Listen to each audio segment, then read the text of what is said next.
ఒకసారి విజ్డమ్ చౌదరి గారి దగ్గరికి వెళ్తాం. విజ్డమ్ చౌదరి గారు, Pawan Kalyan proposes social media abuse protection bill. ఇదొక మంచి డెవలప్మెంట్ నిజంగా.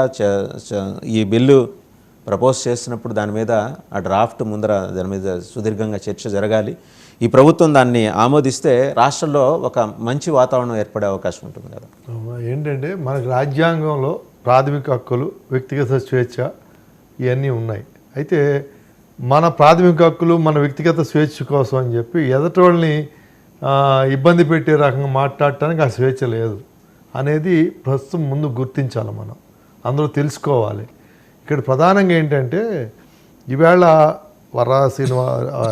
అతను శ్రీనివాసరెడ్డి అతను కానీ ఇంకా ఎవరైనా కానీ అసలు అంత నీచంగా బూతులు తిట్టి అన్నీ చేసి, ఇంకా మీడియాలో పర్టికులర్ నేనేం చేయదలుచుకున్నా, ఒక దేవులపల్లి అమర్ మాత్రం నేం చేయదలుచుకున్నా, మీరు మీడియాలో సాక్షి మీడియాలో ఉంటూ హైదరాబాద్లో మీరందరూ సాక్షిలో పనిచేస్తూ డిజిటల్ కార్పొరేషన్లో జీతాలు తీసుకుని ఇటువంటి తప్పుడు మార్ఫింగ్లు, అబ్యూజింగ్ వీడియోలు ఇవన్నీ అసలు నైతికత. Amar was not with digital corporation. నేను అట్లా మీరు సాక్షి ఛానల్లో వర్క్ చేస్తూ మరి వైసీపీకి సపోర్ట్ చేస్తూ అన్నీ చేసిన మీరు ఒక జర్నలిస్ట్గా, నాకు దేవులపల్లి అమరు 1983-84 నుంచి తెలుసు. బాగ్లింగంపల్లిలో ఉండేవాడు ఆయన. ఆంధ్రప్రభలో చేసేటప్పటి నుంచి తెలుసు నాకు. ఎందుకంటున్నానంటే మీరు ఏ విధంగా అసలు జర్నలిజంలోకి వచ్చావు, ఏ ప్రాతిపదికతో నీ వర్క్, నీ బ్యాక్గ్రౌండ్ ఏంటి అన్నీ మర్చిపోయి ఈవేళ ఆ సిద్ధాంతాలు మర్చిపోయి ఇటువంటి నీచమైన పనులు చేసి మీరు ఖండించకపోవడం కూడా తప్పే.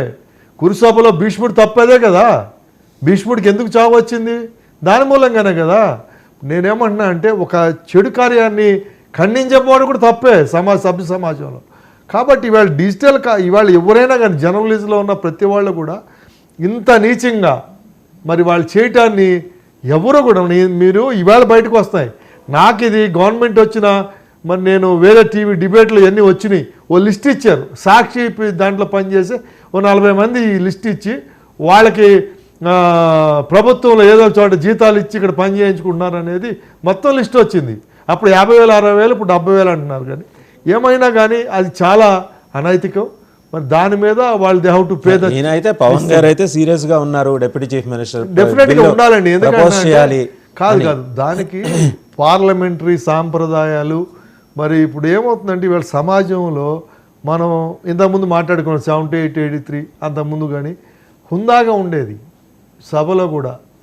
ఏది వ్యక్తిగతంగా నీచంగా ఇవన్నీ మాట్లాడటం అనేది భాగస్వామ్య పక్షాల్లో లీడ్ పార్ట్నర్ చేయలేంది ఈయన చేస్తున్నారు. అది నేననేది, అది ఆలోచన వాళ్ళకి రావాలి. నేనైతే అట్లా అనుకోవట్లేదు. 40 ఏళ్ల రాజకీయం. పవన్ కళ్యాణ్ గారు ఇదంతా ఏంటంటే మేడం కూడా ఉన్నారు కాబట్టి ఇంతకుముందు కూడా ఒక చర్చలో ఇదే వచ్చింది.